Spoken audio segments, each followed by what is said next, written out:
Good morning from a very misty Eureka. I've had quite the morning already. It is 8:15, and I've gone on a run. I've packed up, and I've gotten gas. I've witnessed a car get hit by a deer, and had to stop and help with that trauma. Got to use a little bit of my wilderness first aid skills though, so kudos to that.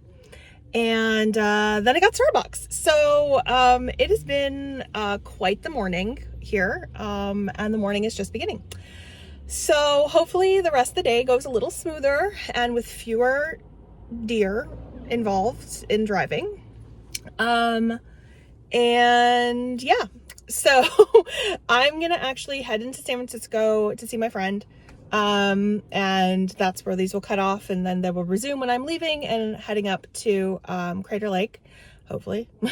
So today I'm going to be driving the Avenue of Giants, which is just south of Eureka.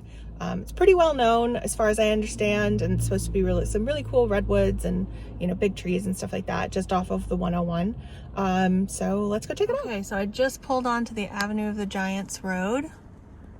Very dark in here, and apparently there's some like audio tour situation, so we're gonna see what that is. Okay, I'm somehow more impressed by this than I was yesterday. I don't know why. Hey, it's the whole deer incident from the morning. Well, I just drove through this blink and you miss it town of Pepperwood, population 50. This is the first little stop on the audio tour, apparently. Newton B. Drury, Ralph W. Cheney Groves.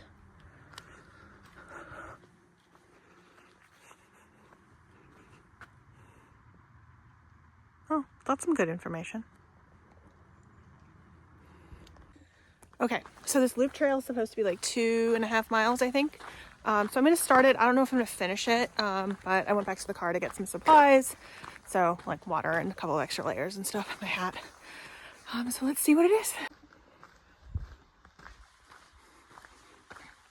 I think these are berries of some sort. Oh, check these. Wild. Okay, I'm more impressed today. This feels a little less, I don't know,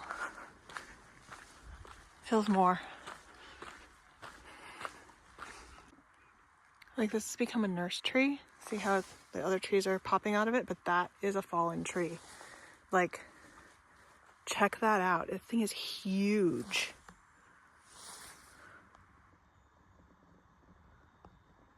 And just for size comparison, like it's a little taller than me and I'm standing on this like bank. But look how far down it goes. That thing has to be at least, I don't know, 12 feet across or something like that, if not more. Apparently people have gone walking on it. See? A little path. Not my journey today. My journey is this path. Huge. It's at least 10, if not 12 or 15 feet across. Like, look at that.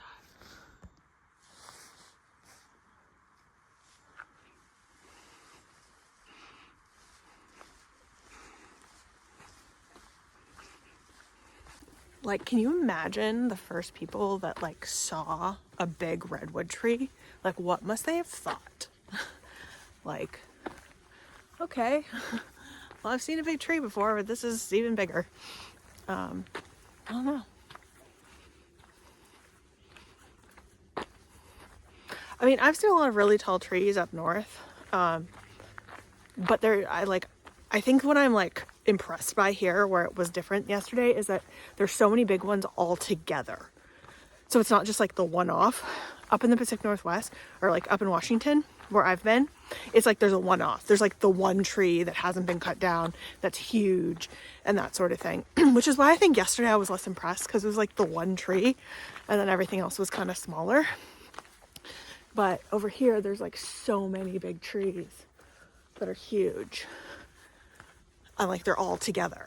And I think that's what makes it a little bit more like why I'm more impressed and more interested today. Like, look at that. These things are huge.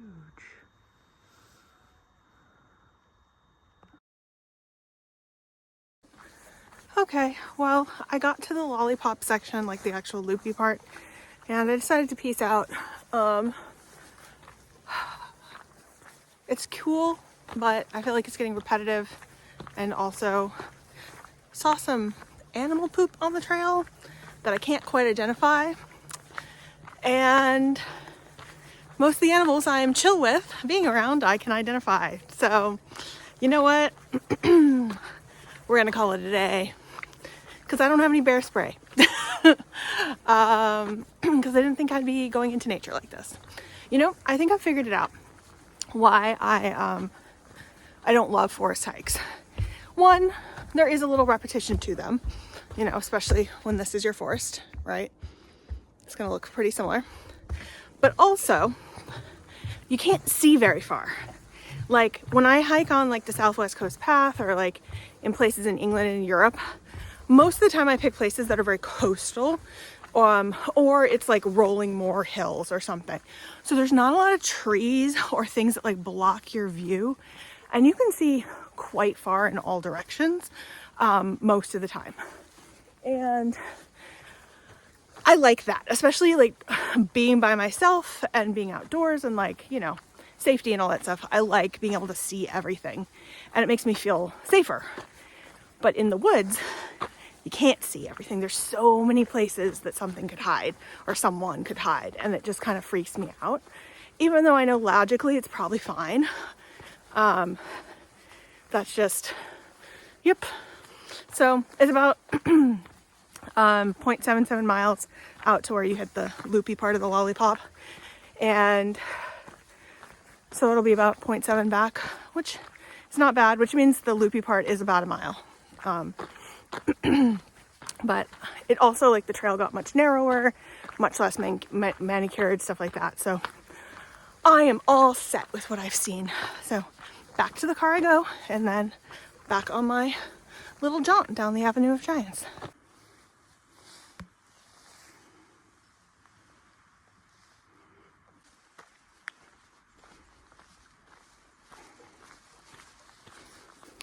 I passed like 3 different groups of people now in the last like 4 minutes. Where were they? Where I was hiking all the path. Yeah, I don't know. If there's other people in the path, I'm like feel safer in a weird way. Especially if it's like people with kids, they tend to be very loud, so no critters are gonna come near you. So. But it is what it is, and I'm almost back to the car anyway. So we're on to the next bit of the audio tour. Not really audio since there's no audio. They just give you this little script, but whatever. So this was the Drury Cheney Grove that I just saw. Now we're gonna go look at the Chandler Grove. The old wishing well.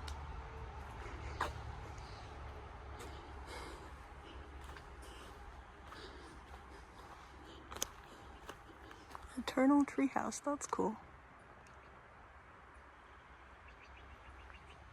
Okay, sometimes you have to stop at the quirky side road attractions. Apparently, this is the Eternal Treehouse, where they built a little house inside the tree.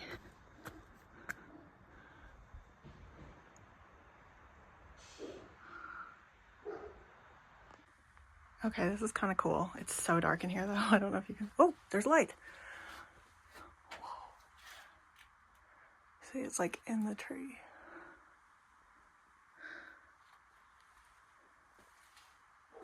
The Eternal Treehouse.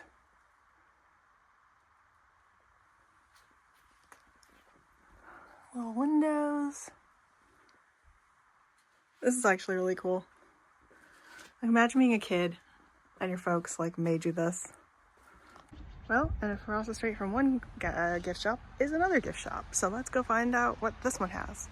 I mean, besides a sale, just because.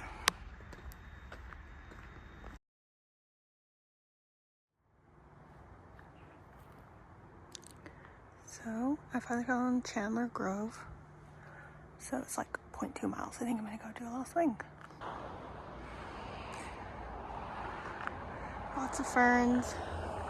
Not wildly different than the other one. Some really big trees though. Just like the other one. It's probably not.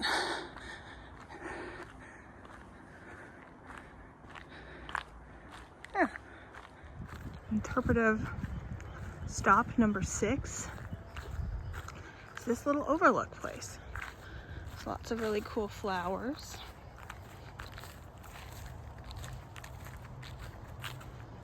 And it's this old bridge.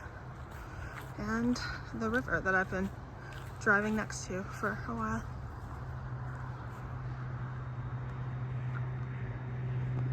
Well, according to the sign, there used to be a whole like little township situation here.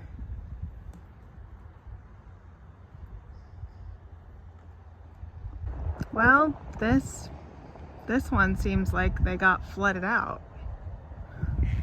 Also, look how blue that water is. I bet that's like ice melt, that's why. But you can definitely see why they would get flooded out. Like that gray rock is all evidence of past flooding. And you can see where the water is running now, there and there. And then look at it in this pictures. Wow. Well, guess that's what happens when you build your place right next to a ice-fed river. I assume ice-fed. I don't actually know if it's ice-fed, but it would make sense in this part of the country. Look, blue sky. I'm truly a plant, I've decided. Sun, blue sky, and greenery make me so happy. Like, it's what it is. It's what it is. Like, look how pretty it all looks in the sun. So different. Apparently this plaque in there to honor some people that were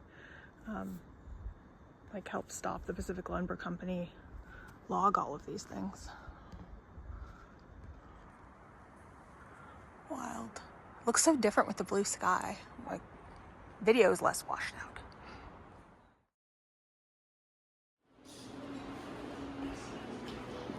Well, this visitor center is a little bit more what I was expecting visitor centers to look like.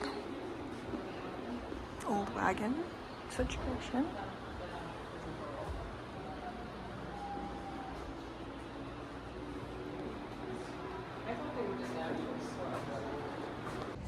That was cool, little interpretive center, and they had some merchandise, some books, little video that I watched. Yeah, it was not anything revolutionary because I know a little bit about this area, but like better than the ones I was seeing yesterday. So I will kudos to them.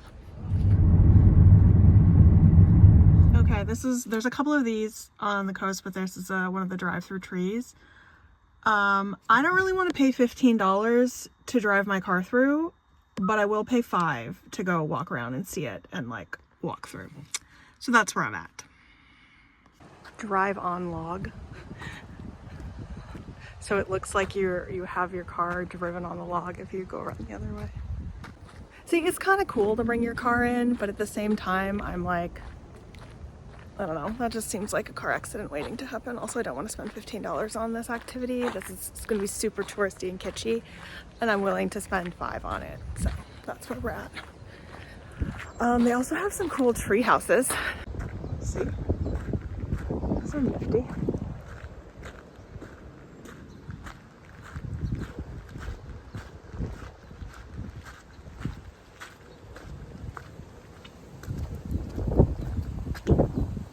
A little more high tech than the last one I saw.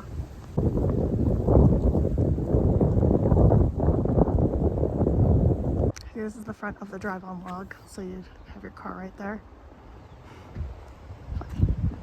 Like, I mean, it's fair. It's big enough to hold a car. They just obviously put supports in and stuff. So this is what a cathedral tree is. And they've grown together, seemingly like an altar on a church.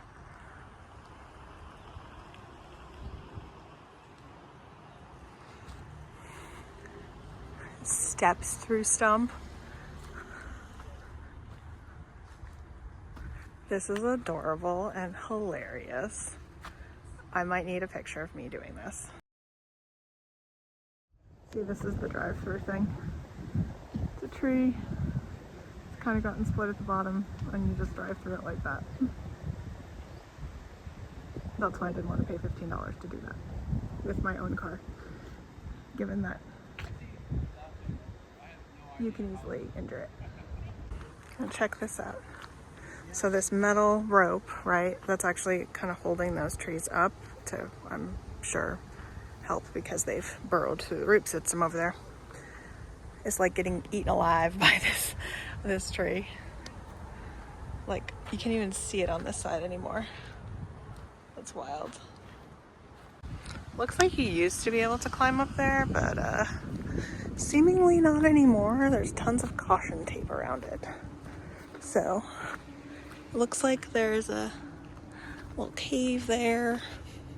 It's also not in the ground, it's like on a cement pedestal. So, not quite sure what that used to be about. That looks a little sketchy for me.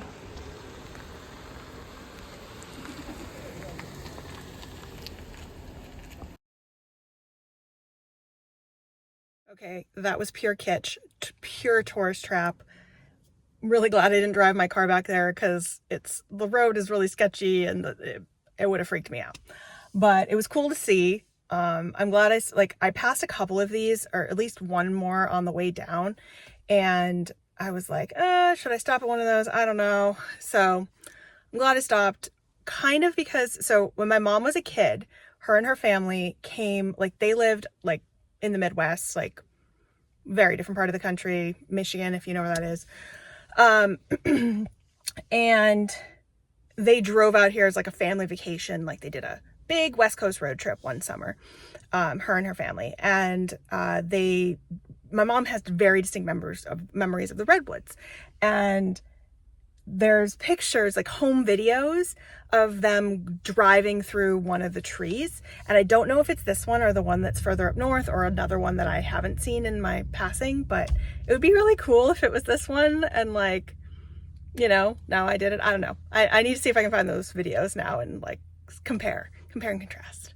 So yeah. Okay. So unless I see something else that's equally ridiculous, I probably am just going to drive straight through to my friends. So that's likely the end of the Redwood saga and also the end of this video. And when I pick you back up, I'll be headed back north.